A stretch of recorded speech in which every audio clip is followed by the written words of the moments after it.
Halo guys, selamat datang di Jalsul Tutorial bersama saya Nanda Disaputra sebagai Android Engineer. Pada kesempatan yang lalu kita telah berhasil membahas materi mengenai perbedaan view group linear layout, relative layout maupun constraint layout. Nah, pada kesempatan kali ini saya akan melanjutkan materi dengan pembahasan mengenai mengenal library SSP dan SDP untuk satuan ukuran layout. Nah, teman-teman di sini pasti masih menggunakan satuan ukuran layout SP maupun DP kan? Namun ketika kalian running di device ukuran yang berbeda, maka hasilnya tidak sesuai dengan yang kita ekspektasikan. Biasanya akan tidak responsif di segala ukuran device, sehingga kita direkomendasikan untuk menggunakan library SSP dan SDP. Library SSP untuk satuan ukuran teks, sedangkan library SDP digunakan untuk satuan selain teks seperti margin dan padding, sehingga kita akan lebih responsif dengan segala ukuran device ketika kita menggunakan library tersebut.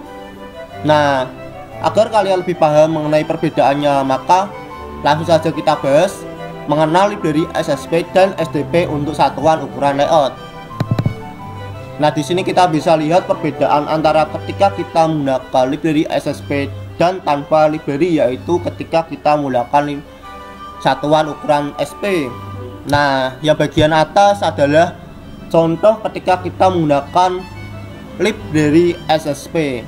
Dia akan responsif di semua ukuran device, sehingga kita tidak akan bermasalah dengan yang namanya layout berantakan karena di running di device ukuran berbeda.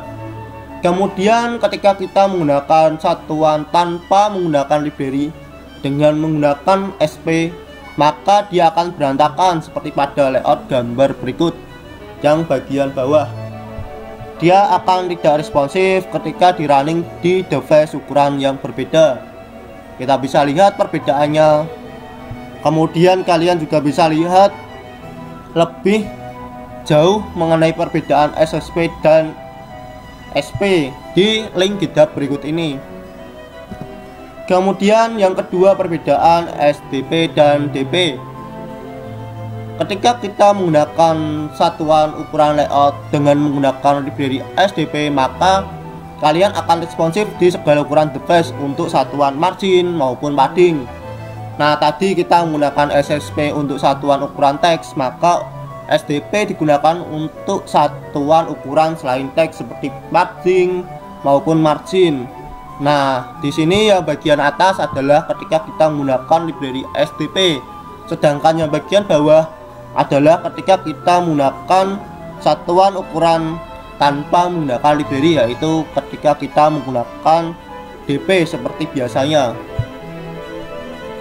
Nah, kalian bisa pelajari lagi mengenai SDP dan SDP dengan link GitHub berikut ini. Kemudian saya akan ajarkan juga bagaimana cara mengimplementasikannya. Nah, kalian bisa mengimplementasikan library SSP dan SDP dan menggunakan di layout kalian ketika kalian sudah menambahkan library tersebut di with Gradle, yaitu tepatnya di dalam dependencies, di dalam kurung awalnya. Kalian tambahkan, kemudian kalian konfigurasi di pojok kanan atas, kalian klik untuk konfigurasi ketika muncul warning.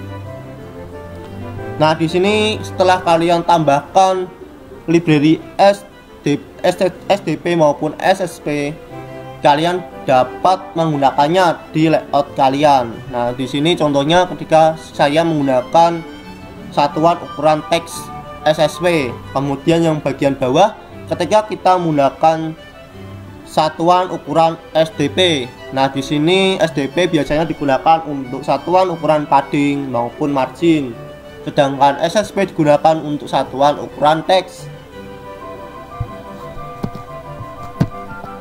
Kemudian saya akan perlihatkan di link GitHub-nya. Ini adalah link GitHub dari library SSP maupun SDP. Nah, di sini yang pertama adalah SSP.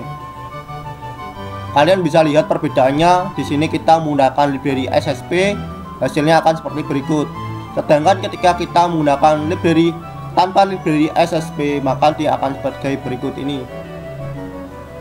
dia akan tidak responsif ketika kita menggunakan satuan ukuran SP. Demikian pula ketika kita menggunakan satuan ukuran SDP. Kita bisa lihat perbedaannya ketika kita menggunakan satuan ukuran SDP maka hasilnya akan seperti ini. Sedangkan ketika kita menggunakan satuan DP maka hasilnya akan seperti ini. Nah, di sini kita bisa lihat perbedaannya. Kenapa saya lebih merekomendasikan menggunakan satuan ukuran SDP maupun SSP. SSP untuk satuan ukuran teks dan SDP untuk satuan ukuran selain teks, margin maupun padding.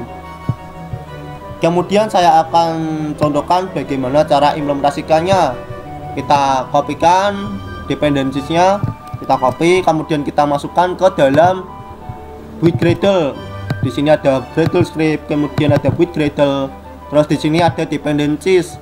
Di dalam dependencies kita masukkan library tersebut seperti ini. Kita tambahkan, kemudian yang satunya kita tambahkan juga.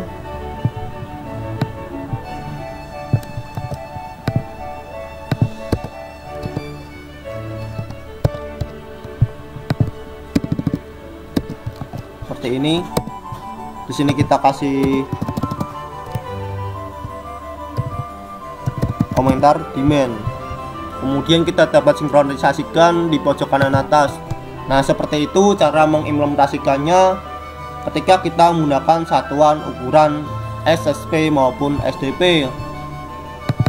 Kemudian kita bisa pakai di sini masih menggunakan DP, saya ganti menjadi SDP. Kemudian di sini SDP.